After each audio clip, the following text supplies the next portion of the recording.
पाहणं त्यामुळे महत्त्वाचं असणार आहे। सोमेश, धन्यवाद या सगळ्या सविस्तर आणि महत्त्वाच्या माहितीसाठी। तर आणखी एक महत्त्वाची अपडेट येते। बैठकीला गैरहजर राहणाऱ्यांवर अपात्रतेच्या कारवाईची शिफारस केली जाणार आहे। ठाकरेंच्या शिवसेनेतल्या सूत्रांद्वारे ही माहिती येते। तर पक्षांतर्गत बैठकांना व्हीप लागू होत नाही अशी माहिती आपण आता सांगितलेली आहे। आणि त्या पार्श्वभूमीवर एक महत्त्वाची अपडेट आहे की या बैठकीला, संसदीय दलाच्या या बैठकीला जे खासदार गैरहजर राहतील तर त्यांच्यावर अपात्रतेच्या कारवाईची शिफारस ठाकरेंमार्फत केली जाणार आहे। ठाकरेंच्या शिवसेनेतल्या सूत्रांद्वारे ही माहिती मिळते।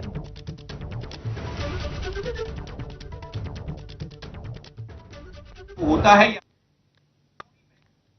लेकिन फिलहाल अभी बैठक में जो है ये 4 लोग पहुंचे हैं।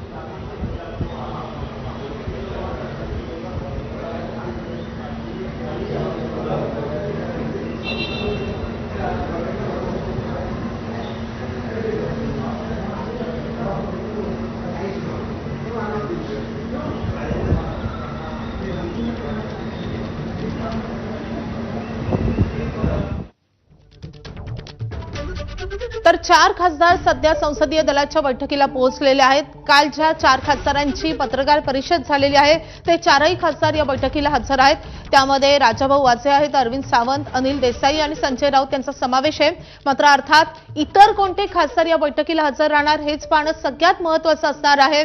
2 खासदारांविषयी संभ्रमावस्था होती, त्यापैकी ओमराजे निंबाळकर हे सध्या पुण्यात असल्याचं समजतंय। दुसरे खासदार म्हणजे संजय दिना पाटील हे सध्या संभ्रमावस्थेत आहेत किंवा संजय दिना पाटलांनी असं कळवलेलं आहे की मी या बैठकीला येणार आहे।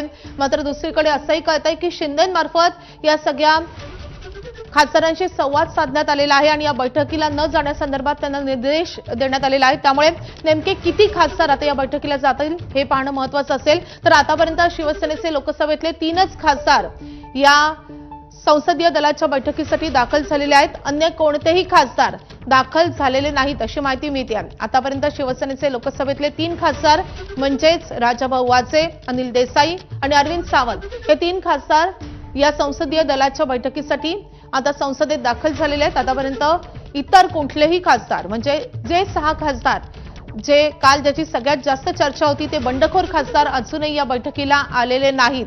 त्यामुळे आतापर्यंत हे 3च खासदार दाखल झालेले आहेत आणि लोकसभेतले या 3 खासदारांच्या व्यतिरिक्त संजय राऊत हे राज्यसभेतले खासदारही दाखल झालेत।